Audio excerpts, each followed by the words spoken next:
I am Kali. Let me do good work. अस्सलामु अलैकुम रहमतुल्लाहि व बरकातुहू। मेरे दोस्त बुजुर्ग बंधुगण, এই যে নকশাটা দেখতেছেন, ভালো করে দেখেন। এই যে নকশাটা দেখতেছেন না, এই নকশাটা স্বয়ং মা কালীর। ঠিক আছে, এই নকশাটা ওই সময় চালানি দেওয়া হয় যে সময় নাকি আমাদের তান্ত্রিকের পিঠ ওয়ালের দেওয়ালের সাথে ঠেকে যায়। ঠিক আছে, এই তখন আমরা এই কাজটা চালান দেওয়া থাকি। এই কাজটা হলো রাগান্বিত অহংকারী দেমাকালা নারীকে নারীর অন্তরে দিলে মহব্বত লাগানো এবং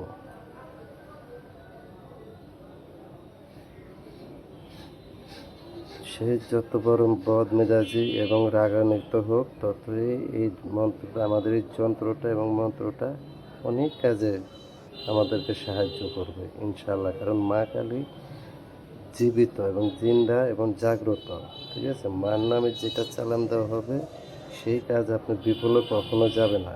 এই নাম হলো মা কালী। ঠিক আছে, কারণ মা কালীর যন্ত্রটা আমরা ওই সময় দিই যে কেউ যদি আমার এই যন্ত্রটা অন্যায়ভাবে কোনো নারীর উপরে কিংবা কোনো পুরুষের উপরে চালান করেন, খোদার কসম মা কালী তারে ছাড় দেবে না, তার নিজের বিপরীত ক্ষতি হবে। কারণ মা তো মাই।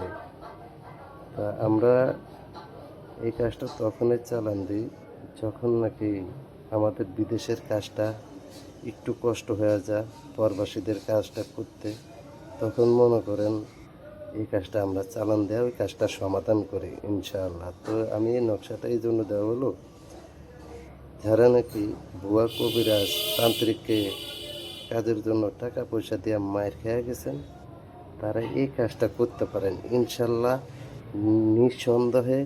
এবং নিঃসন্দেহে এই কাজটা করলে আপনারা সাকসেস হবেন। কীরকম এই কাজটা লিখতে হবে? অরিজিনাল গুরুচনা এবং মেসকো জাফরান অ্যাডজাস্ট করে এই নকশাটা আপনার যন্ত্রটা লিখতে হবে। এই নামের সাথেই কিন্তু মন্ত্রটা জয়েন করা আছে। এই যন্ত্রটা এর নাম বসে, তারপর মা কালীর দোহাই এইভাবে লেখা দিবেন ইনশাআল্লাহ। কাজ আপনি 1000% পাবেন। তবে এই কাজটার নিয়ম হলো এরকম, এই কাজটা করতে হলে 3টা নকশা বানাইতে হবে। একটা নকশা নিজের কাছে রাখতে হইব, একটা নকশা একদম কবরে পুছাইয়া দিতে হইব। পুরুষ হলে পুরুষকে আনতে হলে পুরুষের নামে দিতে হইব, মেয়েকে আনতে হলে মেয়ে কবরে দিতে হইব। ঠিক আছে, আর একটা যন্ত্র মাছের জন্য খাওয়ার আটারগুলো তো বইরা ছাড়া দিবেন। ধন্যবাদ মেরা দোষ, বুঝতে সমস্যা হলে আমার সাথে যোগাযোগ করেন।